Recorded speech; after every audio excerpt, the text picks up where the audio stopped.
పల్ల రాజేశ్వర రెడ్డి గారు మాట్లాడుతూ వారు ఒక మాట చెప్పిండ్రు. ఏమని? ప్రజాపాలన మీరు ప్రగతి భవన్లో ఒకటే రోజు మొదలుపెట్టిరు, మీరు మాట్లాడిర్రు, ఒకరోజు మీరు వచ్చిపోయినరు, మిగతా ఎవరు రాలేదు, అక్కడేదో అవుట్ సోర్సింగ్ ఉన్నోళ్ళని. నేను వారికి సూచన చేయదలుచుకున్నాను. ఎందుకంటే వారు 2 సార్లు శాసనమండలి సభ్యుడిగా డాక్టరేట్ చదువుకున్నారు. వారికి పరిపాలన పట్ల, అందులో ఆనాటి ముఖ్యమంత్రి గారికి కుడి భుజంగాను ఎడమ భుజంగాను ప్రభుత్వ నిర్ణయాలలో వాళ్ళు చాలాసార్లు ఉన్నారు. ఎందుకనంటే వారికి పరిపాలన పట్ల నేను మొదలు పెట్టిన రోజు స్పష్టంగా చెప్పిన, మంగళవారము శుక్రవారము ఇక్కడ ప్రజల తరఫున ఇక్కడ ప్రభుత్వము ఉంటుంది. అక్కడ నేనే కాదు, నా సహచార మంత్రులు దనసరి అనసూయ, సీతక్క, దుద్దిల్ల శ్రీధర్ బాబు, కొండా సురేఖ గారు, పొన్నం ప్రభాకర్ గారు, ఈ మంత్రులందరూ కూడా అక్కడికి వెళ్ళడమే కాకుండా అవుట్ సోర్సింగ్ కాదు అధ్యక్ష, వీళ్ళకు మరి ఐఏఎస్లకు అవుట్ సోర్సింగ్ పెద్ద తేడా తెలియదేమో. ఎందుకంటే రిటైర్ అయిన వాళ్ళందరినీ సలహాదారుల కింద పెట్టుకొని ఆ ఆలోచనతో మమ్మల్ని కూడా అట్లా అనుకుంటుండేమో. దివ్య అనే ఐఏఎస్ ఆఫీసర్ని ఫుల్ ఫ్లెడ్జ్డ్ ఆఫీసర్గా అక్కడ నియమించినాం. ఇదే కాకుండా 12 శాఖల నుంచి 21 మంది అధికారులను అక్కడ ఏర్పాటు చేసినాము.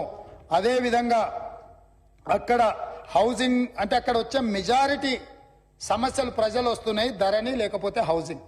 ఎవరు పాపం అధ్యక్ష ఇది? ఈ పాపాన్ని ఎవరు మూట కట్టుకున్నారు? ఆనాడు ఇందిరమ్మ ఇండ్లు మేము ఇస్తే 10 ఏళ్లలో మీరు ఏ పేదోడికి ఇల్లు ఇవ్వకపోవడం వల్లనే కదా ఇవాళ వేలాది మంది పంజగుట్ట వరకు ట్రాఫిక్ జామ్ అయ్యే పరిస్థితులు. ప్రజలు మీరు ఎన్నడూ ఆ గేట్ల దగ్గరికే రానియలేదు కదా.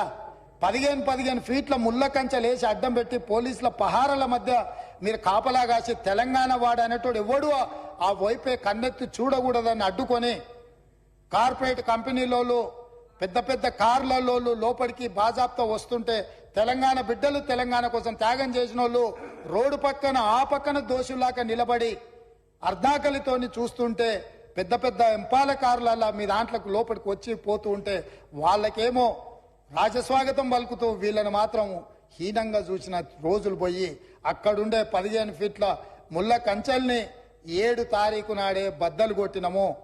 మా మిత్రుడు 9 తారీఖు నాడు ప్రమాణ స్వీకారం చేస్తా అని ముందుకు జరుపుకున్నాడు. 7 తారీఖు నాడే ప్రమాణ స్వీకారం చేసిండని చెప్పిండు. అవును, 9 బదులు 7 నాడే చేసిన. ఎందుకనంటే మాకందరికి ఆతృత ఉండే ఈ ముళ్ళ కంచెల్ని అర్జెంటుగా బద్దలు కొట్టాలి, ఆ గేట్లు బద్దలు కొట్టి తెలంగాణ బిడ్డలు ఆ ప్రగతి భవన్ పేరు మీద గడిని నిర్మించుకొని దుర్మార్గమైన పాలన అందిస్తున్న ఆనవాళ్లను నేలమట్టం చేయాలన్న ఆలోచనతోని 9 తారీఖు అనుకున్న ప్రమాణ స్వీకారాన్ని 7 తారీఖు నాడు ఏ నిమిషంలో మేము ప్రమాణ స్వీకారం మొదలు పెట్టినామో ఆ నిమిషంలోనే ఆడ గేట్లు బద్దలు కొట్టి తెలంగాణ ప్రజలకు ప్రవేశం కల్పించినాం. ఆ ఆనందం చూస్తే శ్రీలంకలో రాజపక్షే రాజసౌధం మీద శ్రీలంక ప్రజలు ఏ రకంగా ఆ రోజు ప్రవర్తించినరో ఇక్కడ కూడా అదే విధంగా తెలంగాణ ప్రజలు అక్కడికి వచ్చారు అధ్యక్ష. ఇది కళ్ళ ముందు జరిగిన చరిత్ర. అందుకే 9 తారీఖు బదులు 7 తారీఖు నాడు ప్రమాణ స్వీకారం చేపట్టిన అధ్యక్ష.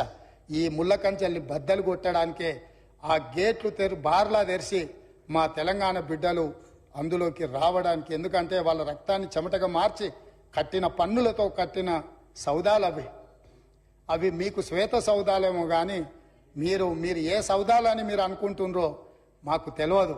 కానీ మా ప్రజలకు అక్కడి నుంచి మంచి పరిపాలన అందించాలన్న ఆలోచన మాది.